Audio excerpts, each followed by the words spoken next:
کرتے تھے۔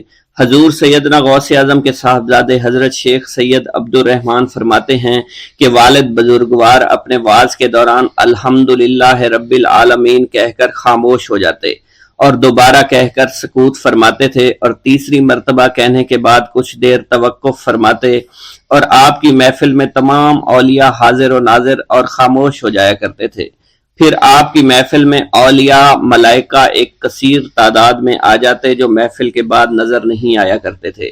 آپ اپنے خطاب کو یوں شروع فرماتے: تمام تعریفیں اللہ کے لیے ہیں، اس کی مخلوق کی تعداد اس کے عرش کے وزن کے مطابق، اور بے حد تعریفیں جس سے اس کی ذات راضی ہو جائے، اس کے کلمات کی روشنی کے مطابق، اس کے علم کے مطابق، اس کی مرضی اور منشا کے مطابق، اور اس کی مخلوق کے مطابق جسے اس نے پیدا کیا، وہی عالم الغیب ہے، رحمان و رحیم ہے۔ میں گواہی دیتا ہوں اس کے سوا کوئی عبادت کے لائق ہی نہیں ہے، اور تمام کائنات اس کی تخلیق ہیں، تمام تعریفیں اسی کے لیے ہیں۔ وہ زندہ ہے، ہمیشہ زندہ رہے گا، اسے موت نہیں آتی بلکہ وہ مارتا ہے، تمام بھلائیاں اسی کے لیے ہیں، اور واحد ہے، یکتا ہے، کوئی شریک نہیں ہے، کوئی وزیر نہیں ہے۔ اس نے نہ کسی کو جنا ہے اور نہ ہی اسے کسی نے جنا ہے، وہ بلند و بالا ہے، اس جیسا کوئی نہیں۔ میں اس کی گواہی دیتا ہوں حضور نبی کریم صلی اللہ علیہ وآلہ وسلم اللہ کے رسول، اللہ کے پیغمبر ہیں، وہ تمام مخلوقات سے افضل ہیں۔ اللہ عز و جل نے ان کی ہدایت دے کر ان کو بھیجا تاکہ وہ دین اسلام کو تمام ادیان پر بلند کریں، خواہ مشرکین اس کو برا سمجھیں۔ اللہ راضی ہو خلیفہ اول حضرت سیدنا ابو بکر صدیق سے، جن کی تائید حق کے ساتھ تھی، جن کو حضور نبی کریم نے عقیق کا لقب دیا، جو پاک تھے، پاکیزہ نسل سے تعلق رکھتے تھے، جنہوں نے ہر موقع پر حضور نبی کریم صلی اللہ علیہ وسلم کی حمایت کی اور ان کی تصدیق فرمائی، اور اب بھی نبی کریم کے ہمراہ ابدی آرام فرما رہے ہیں۔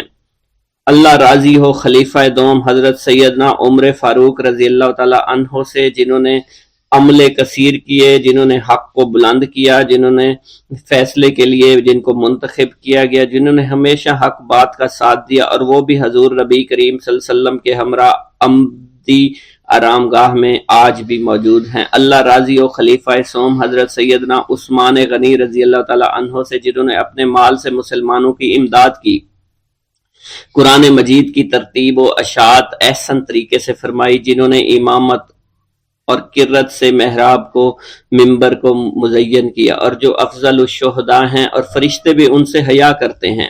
اللہ راضی ہو خلیفہ چہارم حضرت سیدنا علی المرتضیٰ سے، جو شجاعت و جواں مردی میں بے مثل ہیں، حضور نبی کریم صلی اللہ علیہ وسلم کے چچا زاد بھائی اور داماد ہیں۔ آپ دین اسلام کے امام و عالم ہیں، اور جن کے لیے حضور نبی کریم صلی اللہ علیہ وسلم نے فرمایا کہ میں تم پر فدا ہو جاؤں۔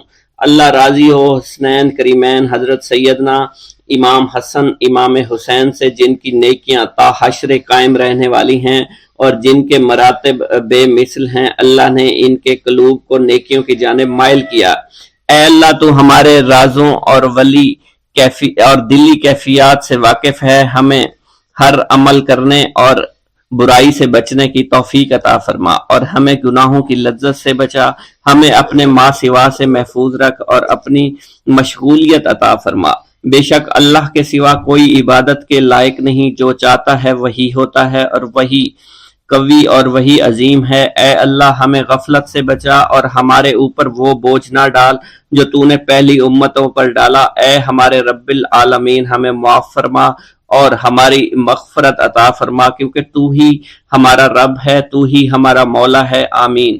حضرت شیخ عبداللہ جبائی کا قول ہے کہ حضور سیدنا غوث اعظم رحمت اللہ علیہ نے مجھ سے ارشاد فرمایا کہ میرے نزدیک کھانا کھلانا اور حسن اخلاق افضل اور اعلیٰ ہیں۔ آپ کے پاس کبھی پیسہ نہیں ٹھہرا کرتا تھا، اگر صبح کے وقت آپ کے پاس 1000 دینار آ جاتے تو شام تک وہ غریبوں اور محتاجوں میں تقسیم ہو جایا کرتے تھے۔ حضور سیدنا غوث اعظم کی پرورش نہایت ہی بابرکت ماحول میں ہوئی۔ آپ نے ابتدا میں گوشہ نشینی اختیار کی اور خود کو دنیاوی غلاظتوں سے پاک رکھا۔ آپ نے 51 برس کی عمر میں شادی کی۔ جب آپ سے اس بارے میں دریافت کیا گیا تو آپ نے فرمایا، جب مجھے حضور نبی کریم صلی اللہ علیہ وسلم نے نکاح کی اجازت دی تو میں نے نکاح کر لیا۔ حضور سیدنا غوث اعظم نے اپنی ذات کو اللہ عز و جل کی خوشنودی کے لیے وقف کر رکھا تھا۔ آپ کی راتیں جاگ کر گزرا کرتی تھی اور ساری رات آپ مراقبہ اور مشاہدہ میں گم ہوا کرتے تھے۔ آپ کی عادت مبارکہ تھی کہ آپ سجدہ کو دراز کیا کرتے تھے اور بیٹھ کر مراقبہ فرمایا کرتے تھے۔ اسی دوران آپ کا جسم مبارک نورانی شعاؤں کے زیر اثر ہوتا اور کئی مرتبہ آپ نورانی شعاؤں میں غائب ہو جایا کرتے تھے۔ حضرت شیخ ابو عبداللہ بن حسنین بن ابی الفضل فرماتے ہیں کہ حضور سیدنا غوث اعظم کے بعض دہقانی مریدین ہر سال آپ کے لیے گیہوں بوتے تھے اور جائز طریقہ سے اسے پالتے تھے۔ پھر آپ کے بعض مریدین اسے پیستے اور آپ کے لیے ہر روز 4-5 روٹیاں پکاتے اور شام کو آپ کے پاس روٹیاں لے کر آیا کرتے تھے۔ آپ حاضرین میں ایک ایک ٹکڑا تقسیم کر دیتے اور جو بچ جاتا وہ اپنے لیے رکھ لیا کرتے تھے۔ حضرت شیخ خضر حسنی سے منقول ہے، حضور سیدنا غوث اعظم ایک شکستہ دل فقیر کو دیکھا، آپ نے اس سے اس کی کیفیت کے متعلق دریافت کیا تو اس نے کہا کہ میں آج دریا کے کنارے گیا اور ملاح سے کہا مجھے دریا کے پار لے جائے۔ اس نے انکار کر دیا۔ میں اپنے اس افلاس کے سبب پریشان اور شکستہ دل ہوں۔ ابھی اس فقیر کا کلام جاری تھا کہ ایک شخص آپ کی خدمت میں حاضر ہوا اور 30 دینار آپ کی خدمت میں پیش کیے۔ آپ نے وہ دینار اس فقیر کو دے دیے اور فرمایا کہ اس ملاح سے کہنا کہ کسی فقیر کا سوال رد نہ کیا کرے۔ حضرت شیخ معمر ابو المظفر فرماتے ہیں میں نے حضور سیدنا غوث اعظم سے زیادہ کسی کو درگزر فرمانے والا آج تک نہیں دیکھا۔ آپ کی عطا کا یہ علم تھا، ایک محفل میں 400 لوگوں کو ولایت کے مقام اعلیٰ تک پہنچا دیا کرتے تھے۔ بھوکوں کو کھانا کھلانا، بیواؤں کی حاجت روائی کرنا آپ کا معمول تھا۔ جب کسی بیمار کے متعلق سنتے تو فوراً اس کی عیادت کے لیے تشریف لے جایا کرتے تھے۔ فقراء کو آپ رحمت اللہ علیہ کے در سے بغیر سوال کیے عطا ہو جایا کرتا تھا۔ حضور سیدنا غوث اعظم نے فرمایا کہ مخلوق سے کنارہ کشی سے پہلے علم حاصل کرو، کیونکہ جو شخص علم کے بغیر عبادت کرتا ہے وہ اصلاح سے زیادہ فساد میں مبتلا ہو جاتا ہے۔ تمہیں چاہیے کہ شمع شریعت اپنے ہمراہ لے کر علم کی روشنی میں علم عمل کرو، پھر اللہ تعالیٰ تمہیں علم لدنی کا وارث بنا دے گا جس سے تم ناواقف ہو۔ تمہیں چاہیے کہ تمام اسباب و ذرائع سے تعلق منقطع کر کے رشتہ داروں اور احباب سے جدائی اختیار کرو تاکہ تم اپنے زہد کی وجہ سے اپنی قوت باطنی اور اپنے حسن ادب کا مشاہدہ کر سکو۔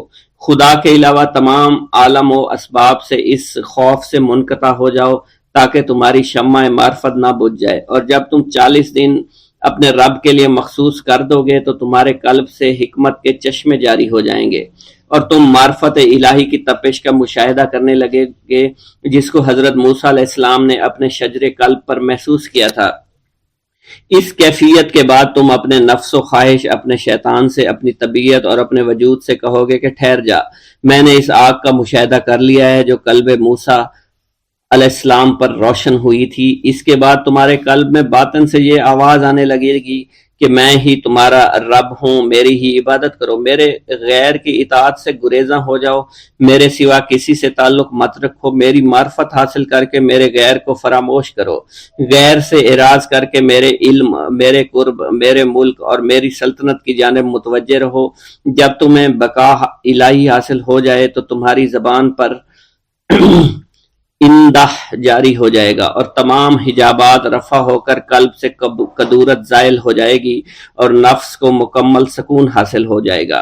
پھر جب اس کے الطاف غالب ہو جائیں گے تو تمہیں خطاب کیا جائے گا، اے قلب، فرعون نفس کی طرف توجہ کر اور اس کو راہ ہدایت پر چلاتا ہوا میری جانب آ لے اور اس سے کہہ دے کہ میرا ہی اتباع کریں، پھر انہیں رشد کے راستے پر ہدایت کر کے اس سے تعلق قائم کر اور اس کے بعد پھر قطع تعلق کر کے دوبارہ استوار کر لے اور اسی طرح سے کرتا رہے۔ حضرت شیخ معمر سے منقول ہے، فرماتے ہیں ایک مرتبہ میں حضور سیدنا غوث اعظم شیخ عبد القادر جیلانی رحمۃ اللہ علیہ کی خدمت میں حاضر تھا۔ آپ بیٹھے کچھ لکھ رہے تھے، اسی دوران چھت سے 3 مرتبہ مٹی گری، چوتھی مرتبہ ایسا ہوا آپ نے جلال میں آ کر اس جگہ دیکھا جہاں سے مٹی گر رہی تھی۔ اسی دوران ایک چوہا اس جگہ سے نیچے گرا اور مر گیا۔ یہ چوہا ہی وہاں سے مٹی کھود رہا تھا۔ حضرت شیخ عمر بن مسعود بزاز فرماتے ہیں حضور سیدنا غوث اعظم وضو فرما رہے تھے، اسی دوران ایک چڑیا نے آپ کی قمیض پر بیٹ کر دی۔ آپ نے جلالی نظروں سے چڑیا کو دیکھا، وہ چڑیا اسی وقت نیچے گری مر گئی۔ آپ نے وضو سے فارغ ہونے کے بعد قمیض کے اس حصے کو دھویا اور پھر اپنی قمیض مبارک اتار کر مجھے دی اور فرمایا اس کو فروخت کر کے اس کی رقم کو خیرات کر دو، یہ اس کا بدلہ ہے۔ حضور سیدنا غوث اعظم کے زمانہ میں بہت ہی گناہگار شخص تھا، اس کے دل میں آپ سے بے پناہ محبت تھی۔ جب اس کے مرنے کے بعد دفن کیا گیا تو قبر میں منکر نکیر نے سوالات کیے تو اس نے سوال کے جواب میں عبد القادر جواب دیا۔ منکر نکیر نے اللہ کی بارگاہ میں اس کے جواب کو پیش کیا، حکم ہوا اگرچہ یہ بندہ فاسقوں میں سے ہے لیکن یہ میرے محبوب سید عبد القادر جو کہ صادقین میں سے ہیں ان سے محبت رکھتا ہے۔ بغداد کے محلہ باب العز کے قبرستان میں سے ایک قبر سے مردہ کے چیخنے کی آواز آنے لگی۔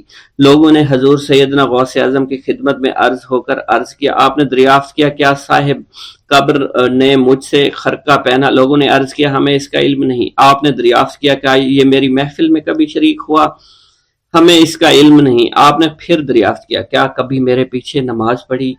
نہیں معلوم۔ آپ نے مراقبہ فرمایا اور آپ کے چہرہ مبارک پر جلالیت کے آثار نمودار ہو گئے۔ بعد ازاں آپ نے چہرہ مبارک پر وقار ظاہر ہوا اور آپ نے فرمایا کہ اس شخص نے میری زیارت کی، مجھ سے حسن ظن رکھا، اسی وجہ سے اللہ نے اس پر رحم فرما دیا ہے، چنانچہ اس کے بعد کبھی قبر سے آواز نہیں آئی۔ منقول ہے حضرت شیخ ابو الحسن علی بن وہب ازجی بیمار ہو گئے، حضور سیدنا غوث اعظم عیادت کے لیے تشریف لائے تو آپ نے وہاں ایک قمری اور ایک کبوتری کو دیکھا۔ حضرت شیخ ابو الحسن نے آپ سے عرض کی کہ یہ کبوتری 6 ماہ سے انڈے نہیں دے رہی اور قمری 9 مہینے سے بول نہیں رہی۔ آپ نے کبوتری سے فرمایا تو اپنے مالک کو فائدہ پہنچا اور قمری سے فرمایا تو اپنے خالق کی تسبیح کر۔ چنانچہ قمری نے اسی وقت کوکو کرنا شروع کر دیا، یہاں تک کہ بغداد کے لوگ اس کی آواز سننے کے لیے جوق در جوق جمع ہونا شروع ہو گئے اور کبوتری نے بھی انڈے دے دیے اور ان سے بچے نکلے۔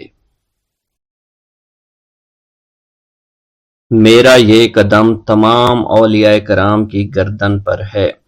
ایک مرتبہ محلہ حلبہ میں اپنے مہمان خانے میں واعظ فرماتے ہوئے حضور سیدنا غوث اعظم پر اچانک حالت کشف طاری ہوئی۔ آپ رحمت اللہ علیہ نے فرمایا میرا یہ قدم ہر ولی اللہ کی گردن پر ہے۔ یہ ارشاد سن کر تمام اولیاء اللہ نے اپنی گردنیں جھکا دیں۔ صلحائے امت نے اس کی توضیح فرمائی ہے کہ آپ رحمت اللہ علیہ کے عہد مبارک اور بعد میں قیامت تک آپ کی عطا کے بغیر ولی اللہ ولایت کے درجے پر فائز نہیں ہو سکتا۔ سلطان الہند حضرت خواجہ معین الدین چشتی المعروف خواجہ غریب نواز اس وقت خراسان کے پہاڑوں پر مجاہدات میں مشغول تھے۔ انہوں نے بھی حضور سیدنا غوث اعظم کا ارشاد گرامی سن کر اپنی گردن جھکا دی اور یوں عرض گزار ہوئے، آپ کے قدمین شریفین میرے سر اور میرے آنکھوں پر ہیں۔ حضور سیدنا غوث اعظم فرماتے ہیں کہ میں 10 برس کی عمر میں اپنے شہر کے مکتب میں حصول علم کے لیے جایا کرتا تھا۔ اس وقت میرے ساتھ ملائکہ بھی ہوتے تھے جو میرے آگے پیچھے میری حفاظت کے لیے چلتے تھے۔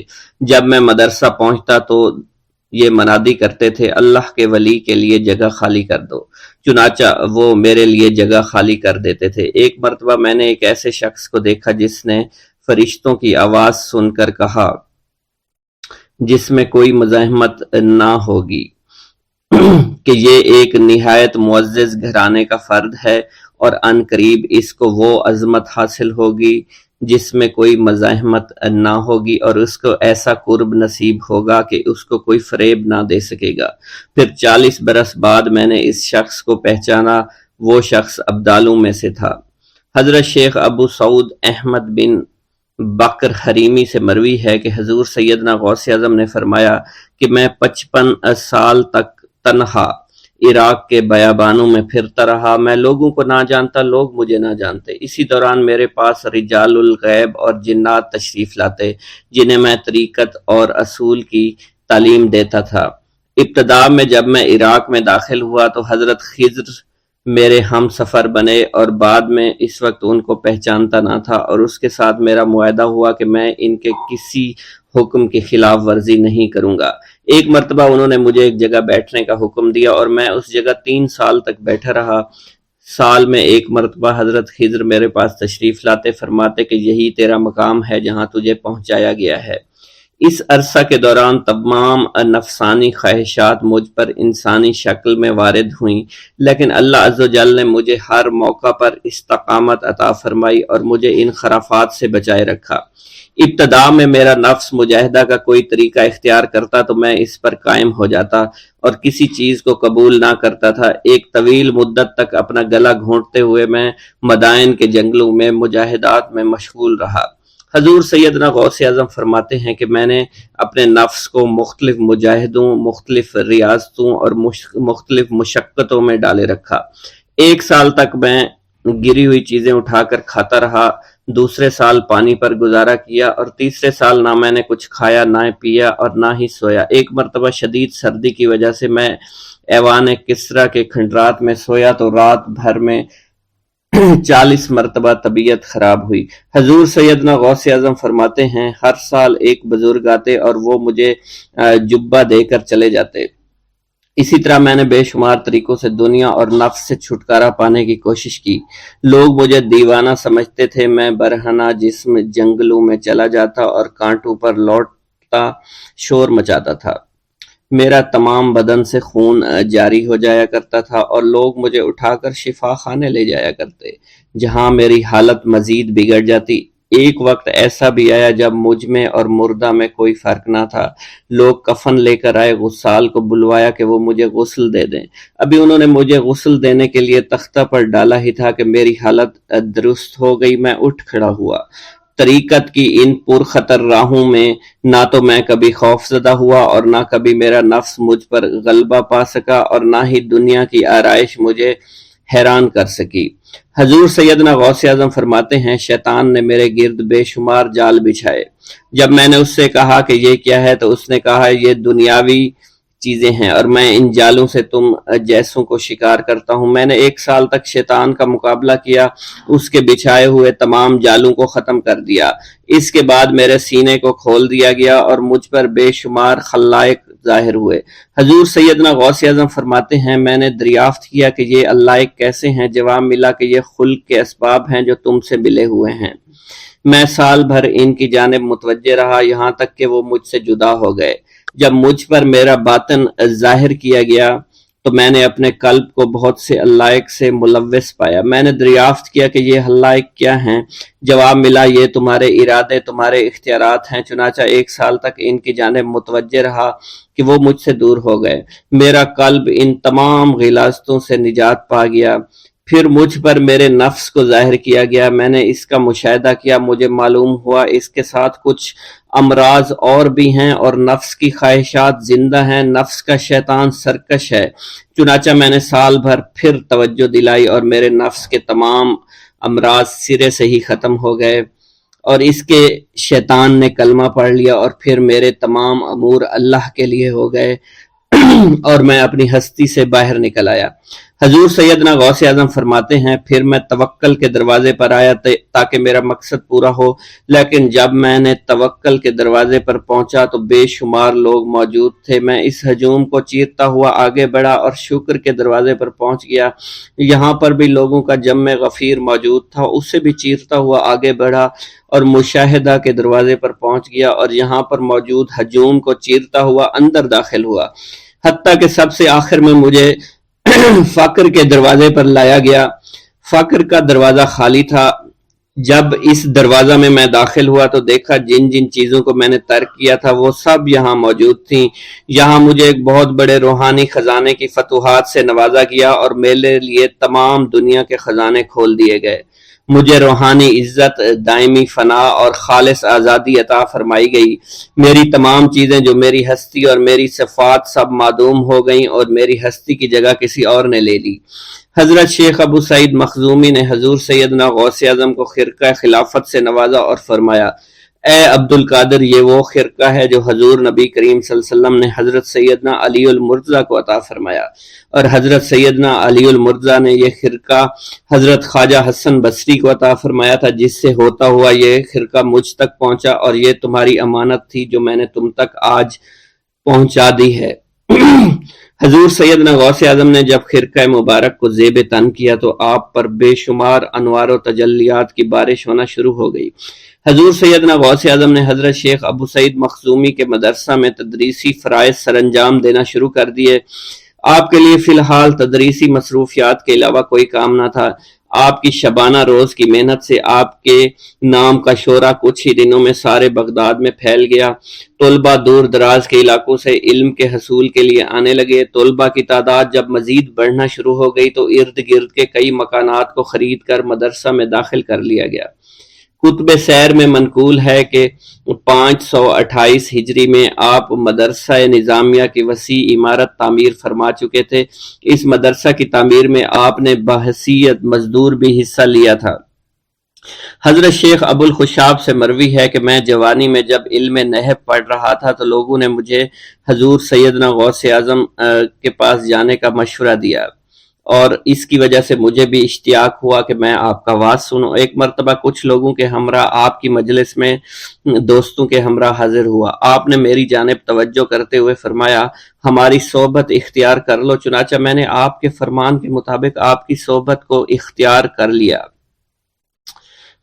آپ نے مجھے علم نحو کے علاوہ علوم عقلیہ اور تقلد حاصل کیے، جس سے مجھے کوئی واقفیت پہلے نہیں تھی۔ 1 سال کے عرصہ میں آپ کی نظر کرم سے میں نے وہ علوم حاصل کر لیے جو گزشتہ اتنی عمر گزارنے کے باوجود بھی مجھے حاصل نہیں ہوئے تھے۔ منقول ہے حضرت شیخ بقا بن بطو، شیخ علی بن ہیتی اور شیخ کیلوی جب حضور سیدنا غوث اعظم کے مدرسہ میں آتے تو جھاڑو دیا کرتے تھے اور چھڑکاؤ کرتے تھے، لیکن آپ کی اجازت کے بغیر کبھی اندر داخل نہ ہوتے تھے۔ اجازت ملنے کے بعد آپ حضرات اندر داخل ہوتے اور اجازت ملنے پر ہی بیٹھتے تھے۔ آپ سے امان طلب کرتے اور امان مل جانے کے بعد مؤدب ہو کر بیٹھ جاتے۔ جس وقت آپ کہیں جانے کا ارادہ کرتے تو یہ حضرات سواری کے ہمراہ چلتے۔ آپ انہیں اس فعل سے منع فرمایا کرتے تھے اور کہتے تھے کہ ہمیں آپ کے ذریعے قرب الہی حاصل ہوا ہے۔ حضرت شیخ محمد قائل الادنیٰ سے مروی ہے کہ ایک مرتبہ حضور سیدنا غوث اعظم سے دریافت کیا گیا کہ آپ کی بزرگی اور عظمت کا راز کیا ہے۔ آپ نے فرمایا کہ میں کبھی جھوٹ نہیں بولتا اور کبھی کسی سے کذب بیانی نہیں کرتا۔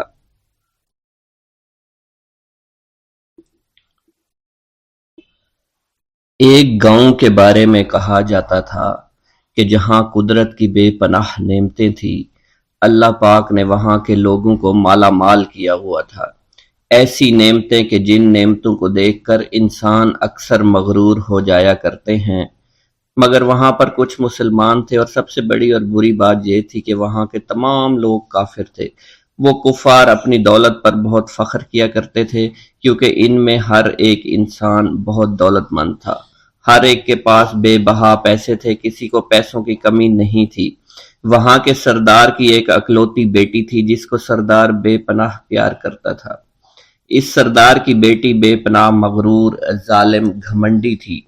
وہاں پر غریب لوگ صرف مسلمان ہی تھے، تمام کافر ایک دوسرے کی مدد کیا کرتے تھے، لیکن مسلمانوں کی مدد کرنے والا وہاں پر کوئی نہ تھا۔ وہاں پر انہیں کوئی دیکھنے والا نہ تھا۔ سردار کی بیٹی کو کالے جادو میں خوب مہارت حاصل تھی، اور وہ جادو کی وجہ سے وہاں پر رہنے والے غریبوں پر بہت ظلم کیا کرتی تھی۔ تمام مسلمان اس سے بے حد پریشان تھے، اور وہ لوگوں کو غلام بناتی اور مزدور بناتی تھی۔ اگر ان میں کوئی اس کی بات نہ مانتا تو اس کو قیدی بنا کر اپنے اشاروں پر نچایا کرتی تھی۔ اس بستی میں چونکہ اکا دکا مسلمان تھے جن کا کوئی پرسان حال نہیں تھا، کوئی بھی ان کو بچانے والا نہیں تھا۔ جب وہ سردار کی بیٹی کے ظلم حد سے بڑھ گئے تو مسلمانوں میں سے ایک بوڑھے شخص نے اللہ کے حضور گڑ گڑا کر دعائیں کی، اے اللہ، ہمارے چند نسلیں جو یہاں پر بچی ہوئی ہیں، ان نسلوں کو تو بچا لے۔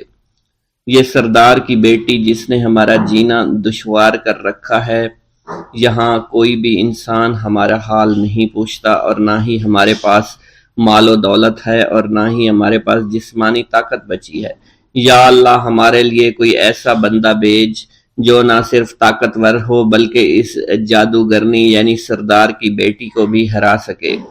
اللہ رب العزت نے اس بوڑھے کی دعا کو قبول فرمایا اور یوں اس جگہ پر ایک اللہ والے کو بھیج دیا، اور وہ اللہ والے ایسے ہی بستی میں داخل نہیں ہوئے بلکہ ایک دن کچھ عجیب واقعہ ہوا۔ ان کافروں کا سردار جنگل میں سیر سپاٹے کرتے ہوئے نکلا تھا، بڑی شان سے چلتا ہوا وہ سفر کر رہا تھا۔ اچانک ایک زہریلا سانپ اس کے سامنے آیا۔ اس زہریلے سانپ نے بادشاہ کو ڈس لیا اور وہ بے ہوش ہو کر زمین پر گر پڑا اور تڑپنے لگا۔ اس کے جو ساتھی تھے انہوں نے جب اپنے سردار کو یوں تڑپتا ہوا دیکھا اور سردار کی غیر حالت دیکھی تو کہ جسے ایک زہریلے سانپ نے کاٹ لیا ہے، تو وہ فوراً اسے اٹھا کر گھر لے آئے تاکہ اسے بچانے کے لیے کچھ کیا جا سکے۔ اس لڑکی نے اپنے باپ کی جب یہ حالت دیکھی تو اپنے آس پاس کے بڑے بڑے حکیموں کو بلایا، لیکن عجیب بات یہ تھی کہ لاکھ کوشش کے باوجود زہر نکالنے میں سارے ناکام ہو رہے تھے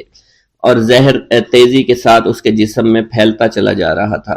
لیکن اسی وقت وہاں ایک درویش کی آمد ہوئی، ایک اللہ والے آئے، ان اللہ پاک نے اس مقصد کے تحت وہاں بھیجا تھا۔ اس اللہ کے ولی نے سردار کے گھر پر پہنچ کر دروازے کو کھٹکھٹایا۔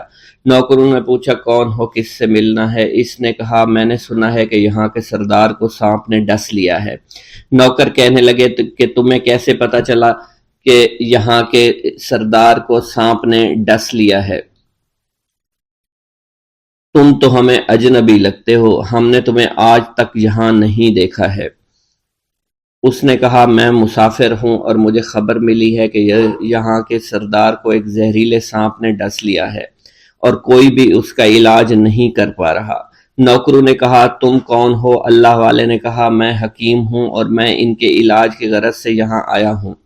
وہ نوکر اللہ والے کی حالت دیکھ کر ہنسنے لگے کیونکہ آپ نے پھٹے پرانے کپڑے پہن رکھے تھے اور دیکھنے سے بہت غریب معلوم ہوتے تھے۔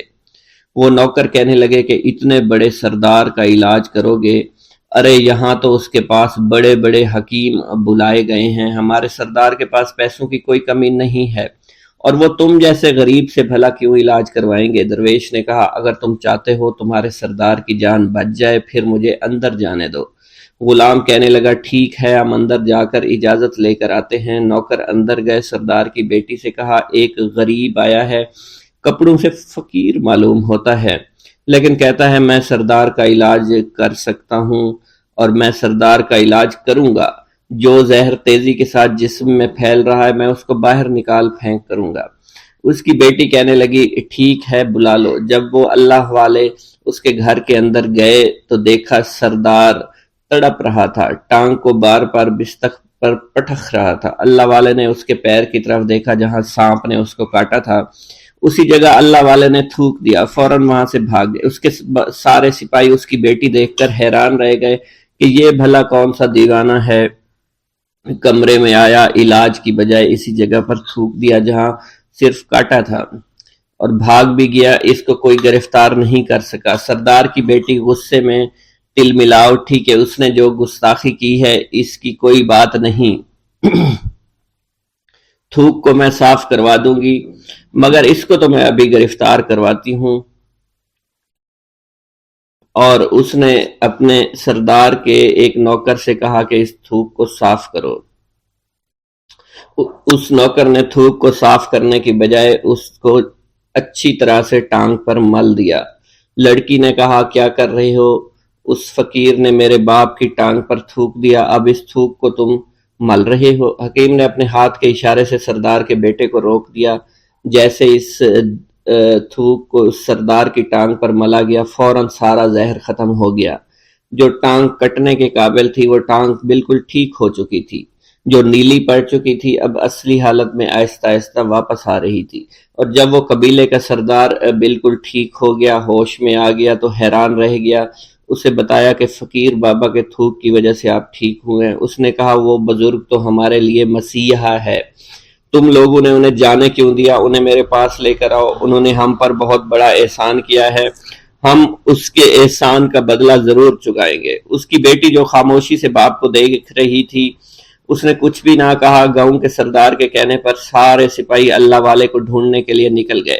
وہ چاروں طرف پھیل گئے لیکن کہیں بھی اللہ والے کا پتہ نہیں چل رہا تھا۔ پھر جب سپاہی تلاش کرتے کرتے جنگل میں داخل ہوئے، وہاں ایک درخت کے نیچے ایک آدمی کو عبادت کرتے ہوئے دیکھا۔ وہ غور سے اس کو دیکھ رہے تھے اور کہہ رہے تھے، یہ کس طرح کی عبادت کر رہے ہیں؟ ہم لوگ تو اپنے بتوں کے آگے ہاتھ جوڑتے ہیں، یہ نہ جانے کس کو سجدہ کر رہے ہیں۔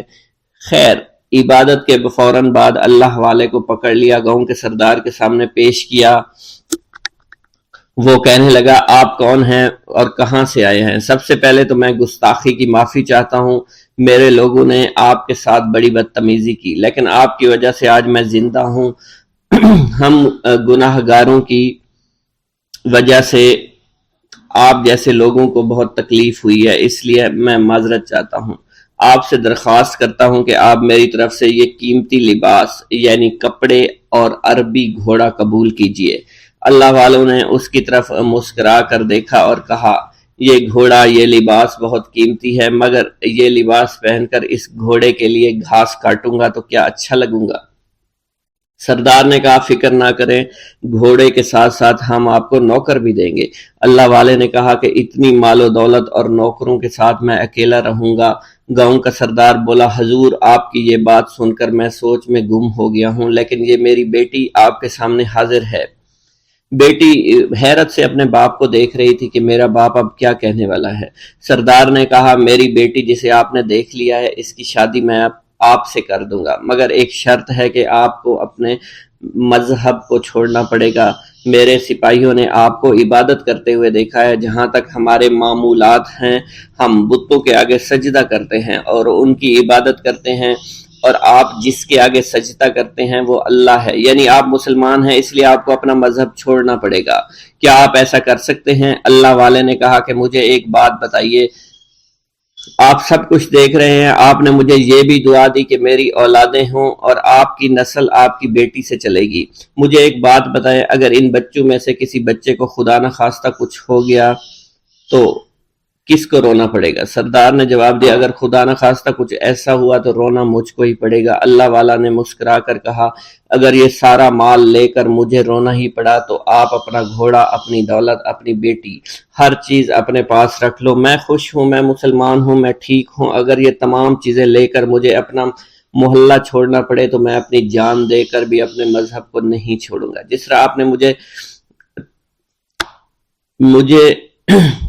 نوازا ہے، میں اسی رب کے دین کو چھوڑ کر چلا جاؤں گا۔ صرف چند پیسوں کی خاطر میں ہر دن پیسہ نہیں کر سکتا، اور اپنی درویشی میں بہت خوش ہوں۔ اللہ نے مجھے جس مقصد کے لیے بھیجا تھا وہ میرا مقصد پورا ہو جائے گا۔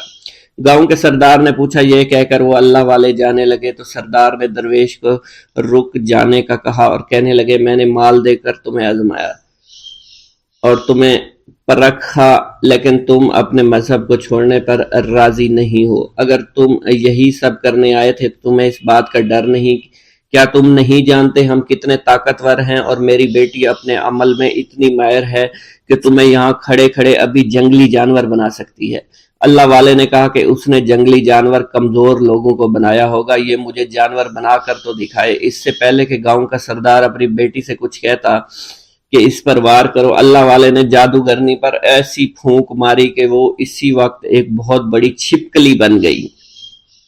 وہ کچھ بھی نہیں کر پا رہی تھی، وہ چھپکلی اتنی بڑی تھی کہ وہاں پر جتنے بھی انسان کھڑے تھے ان سب میں سب سے زیادہ اونچا اس کا قد تھا۔ وہ چھپکلی اللہ والے کے پاس آئی، اپنا زہر اس پر اگلنا چاہتی تھی کہ اسی وقت اس نے اس کے منہ پر تھوک دیا۔ تھوکنے کی دیر تھی، وہ چھپکلی جلنے لگی اور جس سے گرمی کی وجہ سے اس کا چہرہ پگھل رہا تھا، اس کا چہرہ جل کر کالا ہو چکا تھا۔ وہ مرنے والی تھی کہ سردار دوڑتا ہوا قدموں میں آ کر گر پڑا اور معافی مانگنے لگا اور کہنے لگا، حضور اس گستاخی کے لیے میں معذرت خواہ ہوں، آپ مجھے معاف کر دو، میں نے سچ میں آپ کو بہت کمزور سمجھا تھا، آپ کو آپ کا مذہب سے ہٹانا چاہا تھا۔ اگر میری بیٹی ٹھیک ہو جائے تو میں سچ کہتا ہوں یہاں پر جتنے لوگ ہیں ہم پوری کی پوری بستی مسلمان ہو جائیں گے۔ اللہ والے نے کہا کہ ہم تمہیں اپنے دین میں شامل کرنے کے لیے یہ سب نہیں کر رہے، بلکہ تم لوگ مسلمان بھائیوں پر جو ظلم کرتے ہو وہ ظلم کو ختم کرنے کے لیے ہم یہاں آئے ہیں۔ ہمارے دین میں جبر اور ظلم نہیں۔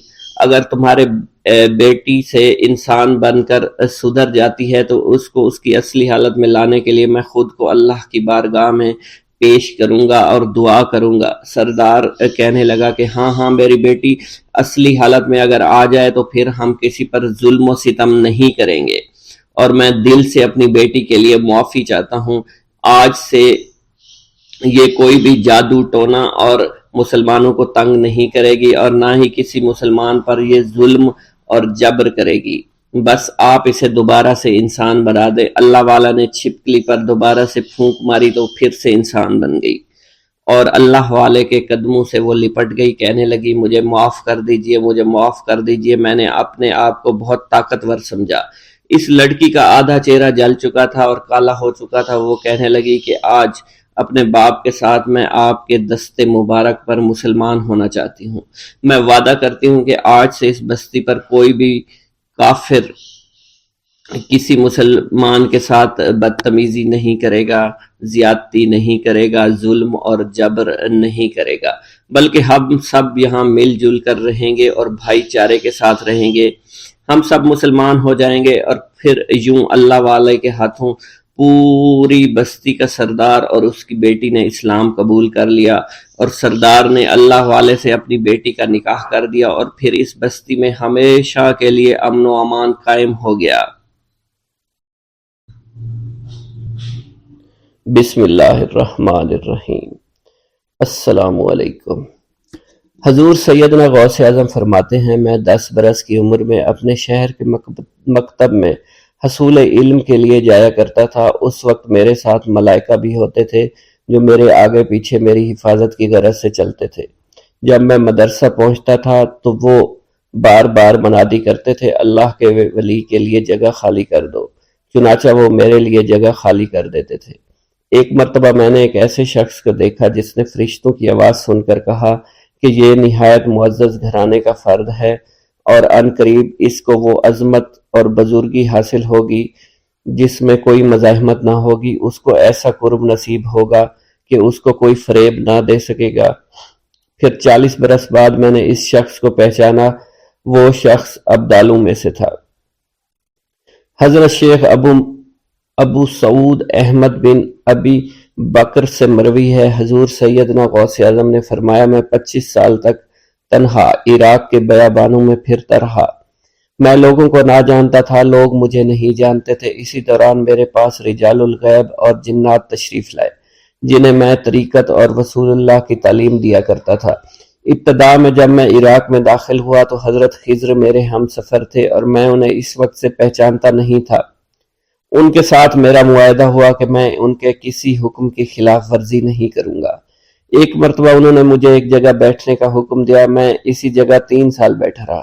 سال میں ایک مرتبہ حضرت خضر میرے پاس تشریف لاتے اور فرماتے، یہی تیرا مقام ہے جہاں تجھے پہنچایا گیا ہے۔ اس عرصہ کے دوران تمام نفسانی خواہشات مجھ پر انسانی شکل میں وارد ہوئیں، لیکن اللہ نے مجھے ہر موقع پر استقامت عطا فرمائی اور مجھے ان خرافات سے بچائے رکھا۔ ابتدا میں میرا نفس مجاہدہ کا کوئی طریقہ اختیار کرتا تو میں اس پر قائم ہو جایا کرتا تھا اور کسی چیز کو قبول نہیں کرتا تھا۔ ایک طویل مدت تک اپنا گلا گھونٹتے ہوئے میں نے مدائن کے جنگلوں میں مجاہدات میں مشغول رہا۔ حضور سیدنا غوث اعظم فرماتے ہیں، میں نے اپنے نفس کو مختلف مجاہدوں اور ریاستوں اور مشقتوں میں ڈالے رکھا۔ 1 سال تک میں گری ہوئی چیزیں اٹھا کر کھاتا رہا، اسی دوسرے سال میں صرف پانی پر گزارا کرتا رہا، اور تیسرے سال میں نے کچھ نہ کھایا اور نہ پیا نہ ہی سویا۔ ایک مرتبہ شدید سردی کی وجہ سے میں ایوان کسریٰ کے کھنڈرات میں سویا تو رات بھر میں 40 مرتبہ احتلام ہوا۔ میں نے ہر مرتبہ دریائے دجلہ پر جا کر غسل فرمایا، پھر نیند کے خوف سے محل کے اوپر ایک ویران جگہ پر چڑھ گیا اور وہاں 2 سال تک قیام کیا، حتیٰ کہ سردی کے سوا کوئی شے کھانے کو میسر نہیں تھی۔ حضور سیدنا غوث اعظم فرماتے ہیں، ہر سال ایک بزرگ آتے اور وہ مجھے اونی جبہ دے کر چلے جاتے۔ اسی طرح میں نے بے شمار طریقوں سے دنیا اور نفس سے چھٹکارا حاصل کرنے کی کوشش کی۔